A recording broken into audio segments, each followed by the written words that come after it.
Welcome to Healers Talk Healing, the podcast where we gather to explore the art and science of holistic healing, uncovering the secrets to a happier, healthier you. I'm your host, Nina Ganguly, and together we will delve into the intriguing world of holistic healing, delving into the mind-body connection, ancient wisdom, and natural remedies. Get ready for enlightening stories, thought-provoking expert interviews, and practical tips that will empower you to unlock your true potential and embrace a vibrant, balanced life. Whether you're an experienced wellness enthusiast or simply curious about the power of healing, join us on this exhilarating journey as we share the wisdom and insights that can truly transform your life. It's time to embark on a voyage towards a happier, healthier you. So, without further ado, let's dive into the captivating world of Healers Talk Healing. Out of the tree of life, I just picked me a plum. Welcome to Healers Talk Healing. That musical interlude you just heard is the sounds of our truly exceptional guest, Amber Weeks, an American jazz recording artist whose melodious voice has been described as a gift from heaven. Born and raised in a musically rich environment in Los Angeles, Amber absorbed the eclectic sounds of jazz legends from a very young age, influenced by the cultural and musical heritage of Harlem, where her parents once served musical giants like Duke Ellington and Lena Horne. Amber was destined to follow these melodious footsteps. Her latest endeavor, A Lady with a Song, Amber Weeks Celebrates Nancy Wilson, is not just an album, it's a heartfelt tribute to the legendary Nancy Wilson, exploring the deep connections between storytelling and healing through music. Amber's music is a bridge to the past, celebrating the history and the emotional depth of the jazz greats who influenced her, while also serving as a personal narrative that connects deeply with her listeners. Beyond her captivating performances, Amber is deeply engaged in the healing arts, mentored by Reverend Lynn Herod DeVurgis. This training has woven seamlessly into her music, allowing her to craft performances that do more than entertain. They heal, they soothe, and they inspire. Each note Amber sings is infused with an understanding of music's power to heal the heart and uplift the spirit. Join us as we delve into the world of Amber Weeks, where each performance is a story, each song a remedy, and every note a step on a path to deeper emotional resonance. Today, Amber will share how her unique blend of musical heritage, personal inspiration, and dedicated to craftsmanship makes her a music beacon of healing and hope.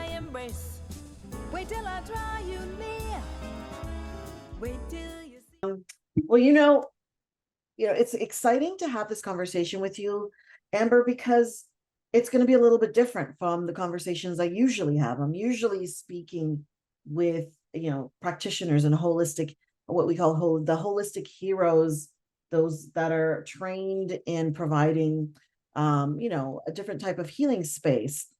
But you also, we were talking about this before. Of course, we always have our preamble, people. You're listening where, we just don't get on and not know each other a little bit. We were talking about how music is healing and the care and the thought that you put into the music that you choose, how you create your list, how that all works. And I'd really love for people to get to know what that process is and how it's been for you and what you've seen. You shared so many wonderful stories when we were getting to know each other before. And I really wanted to capture specifically that one story. I think you were in New York and there was someone who really resonated with what you were singing and then said something to you. And you're like, no, I've created the flow here. I know what's going to happen. I know the journey that I'm taking you on. Is you watch as people heal through music. And, I know I'm rambling a little, but I said this to you before, and I do believe it. Music is life. When I think of certain tracks, when certain music comes on, on the, I'm going to say the radio because I still listen to the radio in the car. Not everybody does, but I'm still a radio listener in the car, and you hear something from a time in your life and it evokes something. And I do believe music does heal. So, Yeah. with all of that said, I'm going to hand it off to you now. Okay, good. So, oh wow. So I kind of want to back up a little bit. And this is stuff that we talked about before, but I think, you know, we're all divine creations, and to create is divine. And so I think, you know, that's the first thing for me to understand. And so when I hear a piece of music that touches me in a way, I say it's the divinity inside of, you know, that creation channeled through another artist that then, you know, goes straight to, you know, my heart chakra, and then, you know, maybe to the second chakra where, you know, creation occurs. Mm-hmm. And so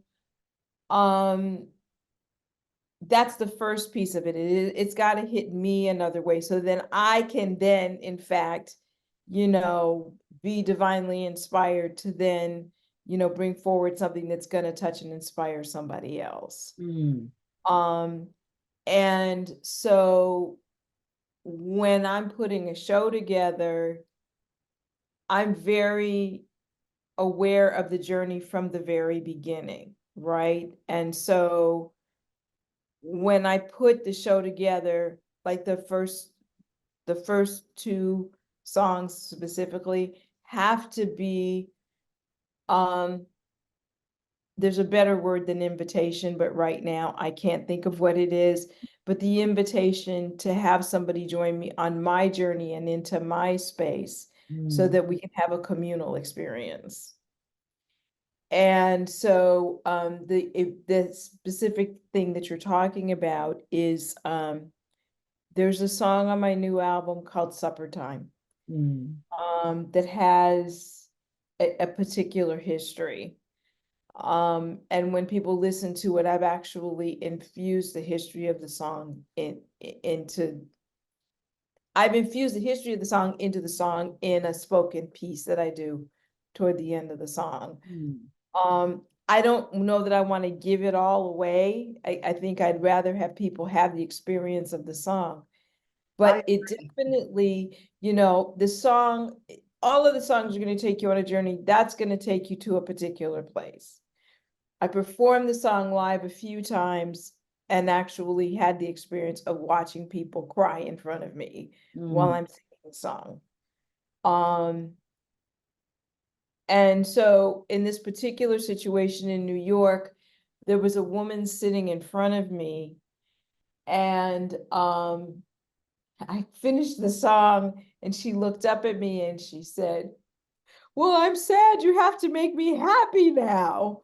And so, of course, inside of the show, I was very aware of, and I think there's a responsibility as an artist, if you're taking somebody on a journey, that you kind of have to take them through a number of different emotions and thought patterns and whatever else. Otherwise, you're just kind of keeping them in one place. And I don't know that there's a healing that can take place, but I think if you allow people to have the range of their emotions inside of a musical experience, it's beneficial. It's much more beneficial to them and more healing. So I had set up the show so that, like, right after that, there's a song that's very humorous, somewhat ridiculous, does make a social commentary about women and youth, and I'll leave it there. Okay. And so it was like I took people from that moment of really considering a very dark moment, right? And then taking them into this ridiculous situation, and people are busting up laughing, right? And I don't know somebody else's journey. What I do No, and I think that Wendell Pierce, I'm a huge fan of Wendell Pierce's. So if you don't know who he is, I'm sorry for you, but he's a wonderful actor and he's extremely talented and very versatile. Mm, Um, and I've had the pleasure of seeing him on television a number of times in movies, and I actually was in New York when he was doing Death of a Salesman. mm, And just I thought it was extraordinary and very moving. But he wrote a book called The Wind in the Reeds.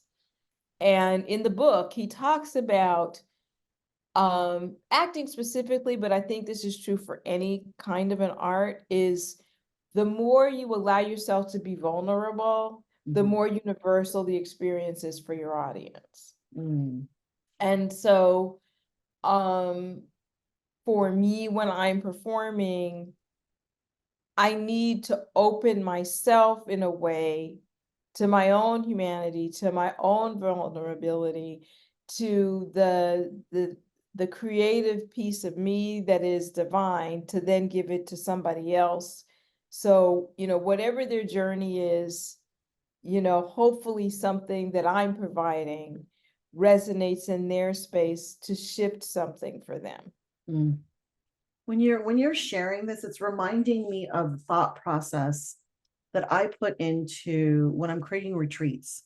You're taking your people on a journey, and yeah, you're going to get to the place where you want them to open up and feel something in order to heal. You said it right. It helps you to open up, and it takes you on you're going on a journey somewhere, and the hope is that you leave them in a better space Yes. than when they arrived, whatever Yes. that may be looking like for each individual. And yeah, Yeah. when you were sharing, I'm like, oh, that's it's kind of what we do as healers when we're working with someone, providing that space. You're Yes. providing this journey and a space, and it's just, you know, it's fabulous because I don't know necessarily if people know that that's what's going on. And I'm sure many artists are actually, have that in the back of their mind when they're creating whatever it is, for people. It is providing some sort of feeling, some sort of what you actually said that hit me was the vulnerability piece. The piece, like, music allows us to feel feeling safely, Yes.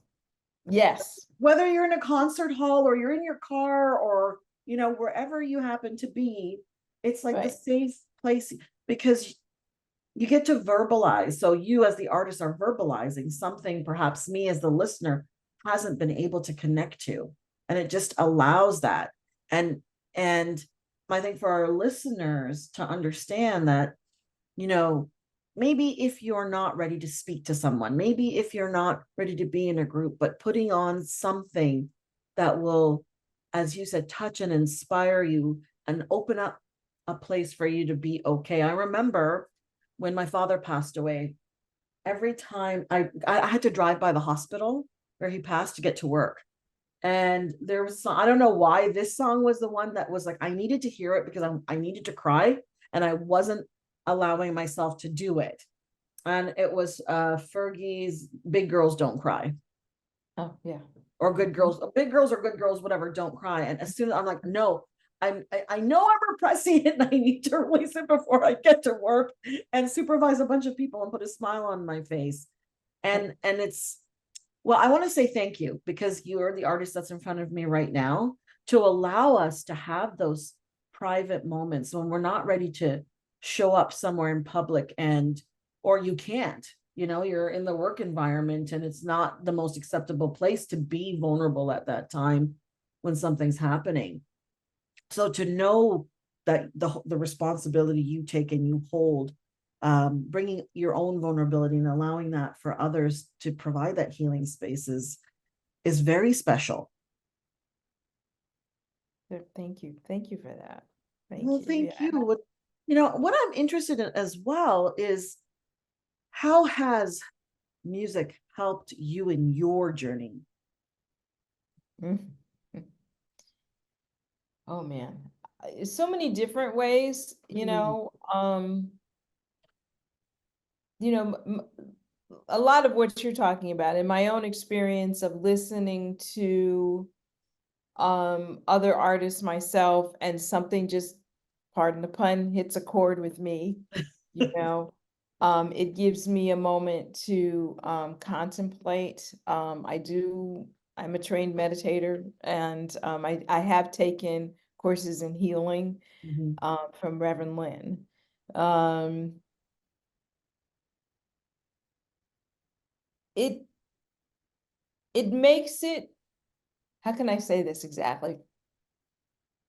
For myself as a listener, it does take me on a certain journey, you Mm. know. And the thing about having recorded music is that you can choose your journey in that moment. Yes. Right? It's like, if, for instance, I want to be sentimental and sad and reminisce about something, and, like, go deeper into a layer of grief over a relationship that's over, or somebody I'm missing, or someone who's passed away, or whatever, I can pick the song that reminds me of that person, Mm. and allow myself that moment, or 3 minutes or 5 minutes of grief, you know. Mhm. Um, and at the same time, if I really want to be in amusement and enjoy, I can give that to myself as a listener. Um, and then as a singer, the things that I mean, there's certain songs I'll never sing, Mm. like there's a song called Mean to Me. It's like, mean to me, why must you be mean to me? Well, I'm really not interested in inviting that into my space, you Yeah. know. Um, but there's songs that hit me in such a way, where whether it's something that's very happy, Mhm. and I want to bring that energy into my space so then I can share it, with an audience, right? Those are things that happen for me, and fortunately my repertoire is fairly broad. And Mm. so there are times when, for instance, one of my albums that I did was something to celebrate my father, but like right in the heart, in the very center of the album, there are three songs that are very, very, very specific to my memory of my father, Mm. right? And so if I want the audience to have the experience of my experiencing my father's memory, Mm. right? And then they can do with it what they want, right? But Right. I will open myself to that. And then there are days when I don't want to do that. I want to do something else. Yeah. Um, but then I can evoke other things. Join the Miracles Directory, where healers connect and wellness begins. Join a community of trusted holistic professionals, or find your path to healing and peace. Visit themiraclesdirectory.com. Start your journey today. Yeah, thank you for that. Right. Just, Sure. I find it fascinating. I find what we choose, the music that, for instance, the type genre that you choose to sing, it must mean something to you, Yes. because you sing jazz, and oh, I got some snippets and they're beautiful, beautiful. So we will share a snippet, just a tease. You'll hear, if you listened to the introduction, you'll hear it in the introduction, and you'll hear it at the end as well. We will leave a snippet for the listeners, because your new album is being released in June, correct? Actually, we've moved up the date. Oh, Um, okay. there's a single release, Wasn't It Wonderful, which to me is a song of just pure joy. Mm, And so that's going to be released around Mother's Day, and then the full album will come out shortly thereafter. okay, all right. Um, the album is it's called A Lady with a Song. Amber Weeks celebrates Nancy Wilson, Mm, and Nancy Wilson was a wonderful vocalist with a very broad catalog. So I was going to say more about that, and I don't remember what I was going to say. I am laughing because I totally understand. And if it comes up, we'll talk about it later. Yeah, That's yeah. a great thing. So yeah. So it's yeah, but you asked me a specific question. Would you mind asking me that question Yeah, again? I have to remember what that question was. But you know what? I'm going to ask another question. Why Sure. jazz? Why jazz music? What is it Oh, about I do. music? That's a long answer. No I'll try problem. to make I've it as got some short as time. possible. Okay, good, good. So what I would say is,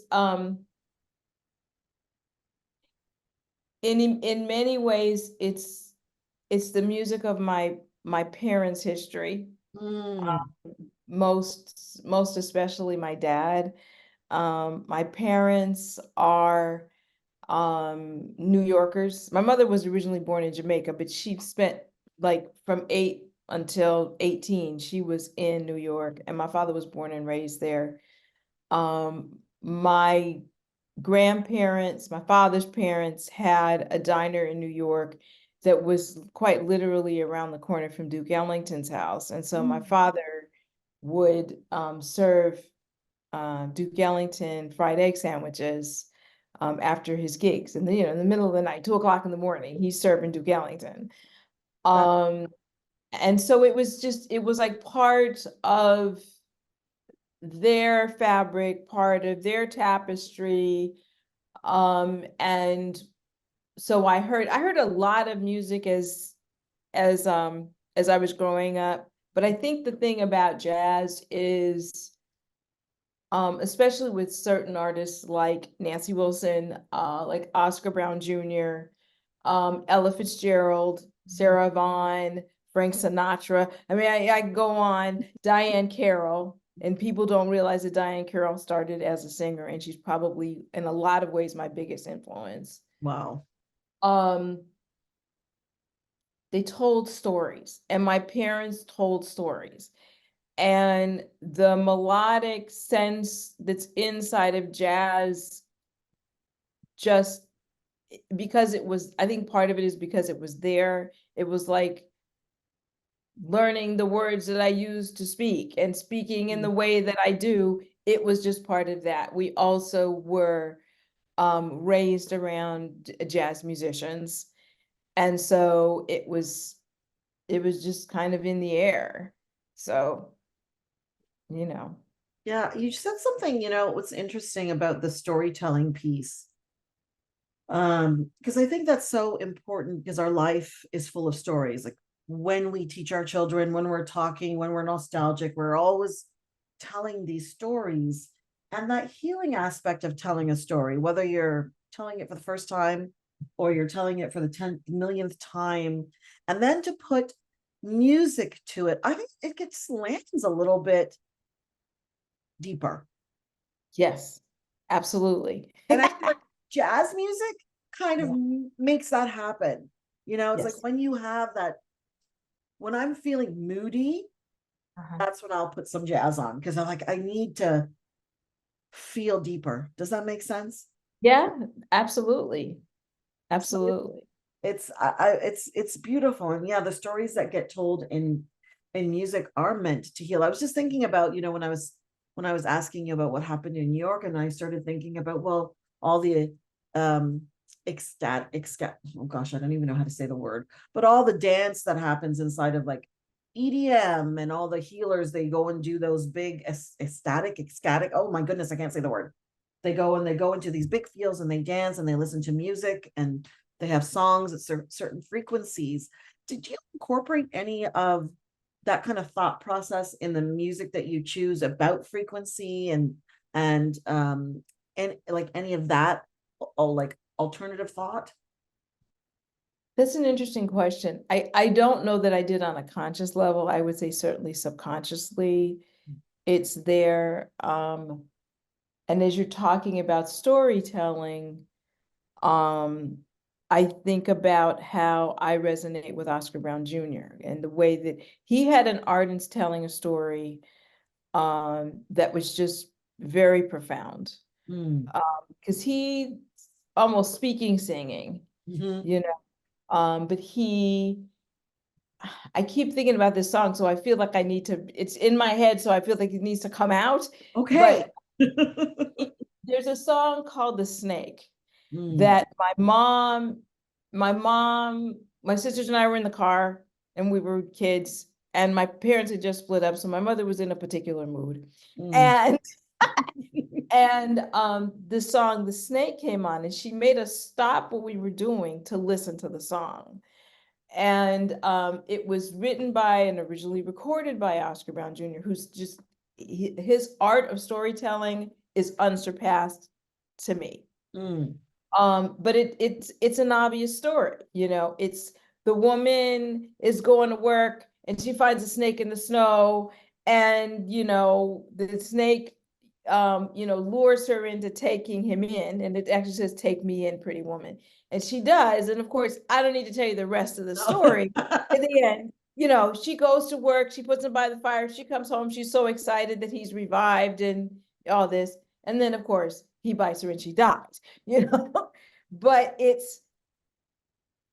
there's something inside of all of the way that the story is told, that the architect of lyrics that he was, mm, the basicness of the melody itself, that I believe gives some of what you're talking about. And it hit me so deeply that I actually recorded the song myself.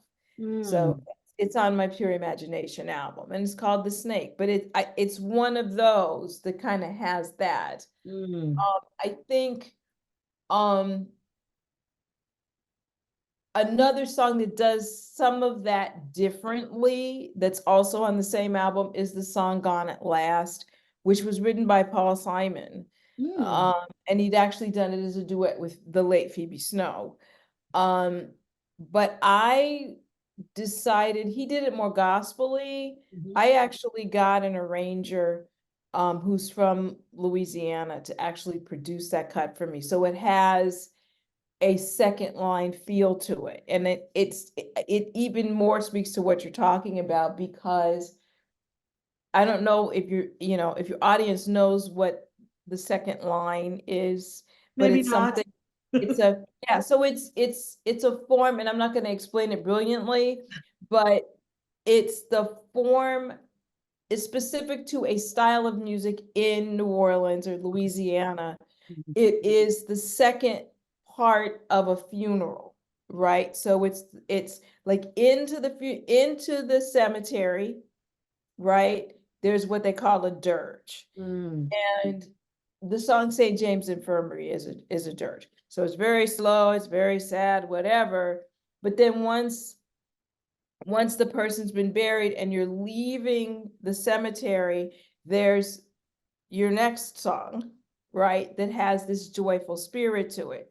mm, So the song, and people are actually physically dancing. That's the parasols and the handkerchiefs and all of that you see. That's that second line. gotcha. And so the song Gone at Last, you're talking about like all of the difficulties being eliminated. Mm, So I wanted to do that. I wanted to have that feeling that would give somebody the sense of wanting to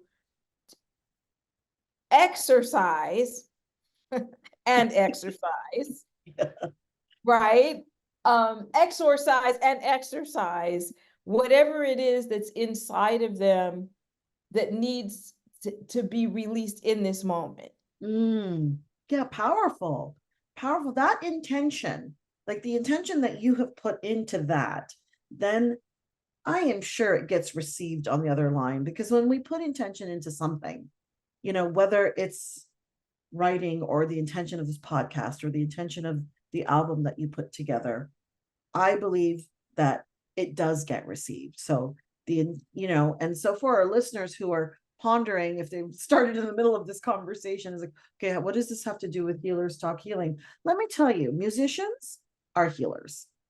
They heal our lives because they, like I said before, I'm just repeating myself, but I'm saying you as an artist, and the collective you are the background to, that's how I feel so many people feel, the background to our lives.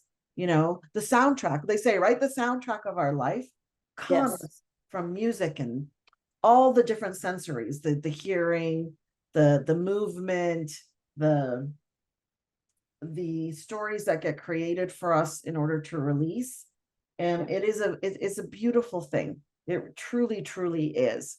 And before we kind of round off our conversation, I wanted to know just a little bit about your own personal healing journey, if you want to share that with us. Oh boy, my own healing journey. So, what I would say is, there's so much to it. I mean, early on, I believe I always knew that healing comes through love. Mm, And there's, it would take me a long time to go through the experience I had as a young teenager that just kind of gave me that message. mm, And so I feel like all along, because I got that message at 13, it was more about the journey mm, of finding that way to heal myself and to heal others. And in having my mind and my heart open to seeking those things that were going to transcend whatever difficulty I was having. mm. Uh, I've been able to, it's not perfect. It's not perfect, but I find that I've been able to um, center my soul Mm, um, in many different ways so that I can, you know, in many moments in my life, be able to sit in gratitude and appreciate what's really around me, and at the same time invite the things into my life that are going to give me the constant reminders that I'm not in charge, mm, and that there really is, a divine spirit that is there if I open myself to it, and then, give to the world the best of myself so that it can heal. mm. I got that. So before we close off, what is your definition of healing? My definition of healing, as you mean as a recipient or as one delivering?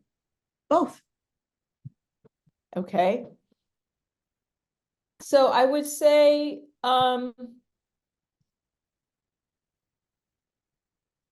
healing for myself doesn't necessarily mean that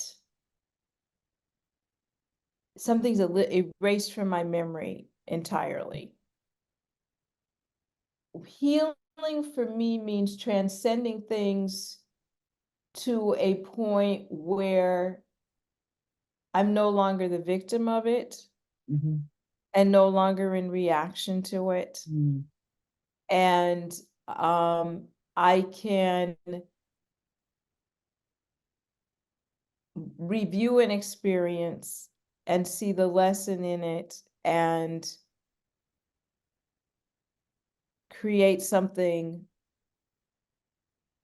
better for myself and for others as a result of transmuting that energy.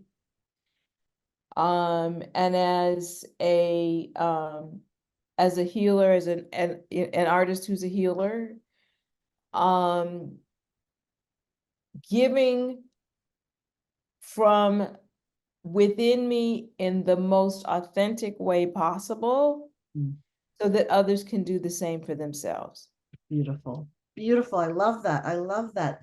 Thank you. Thank you so much for taking time to hop on and speak to us and share your journey and your songs and the the song is being released on, which was the name of the song again was? The single is Wasn't It Wonderful? Wasn't It Wonderful? Right. So that'll come out like on or around May 10th. And Okay. then the album, A Lady with a Song, Amber Weeks Celebrates, Nancy Wilson, will be shortly thereafter. Very, very exciting. We'll have all the information alongside the podcast so that people can go in and listen right away. I enjoyed the snippets that you sent. The snippets that you sent me, they were beautiful. So yeah, I got a little snippets before everybody else, but whatever. It's the advantages of being the host. Right, exactly. And the snippets will be on the website soon. All right, great. Thank you so much, Amber. This has been wonderful. I enjoyed our conversation and I love your voice. So thank you. Thank you for joining us today on Healers Talk Healing. We hope you've been inspired and empowered on your holistic healing journey. If you've enjoyed today's episode and want to continue learning and growing with us, don't forget to subscribe, follow, rate, and review our podcast. Your feedback and support mean the world to us. Remember, healing is a lifelong journey, and you have the power to transform your life in profound ways. Stay curious, keep exploring, and never stop believing in your own capacity for healing.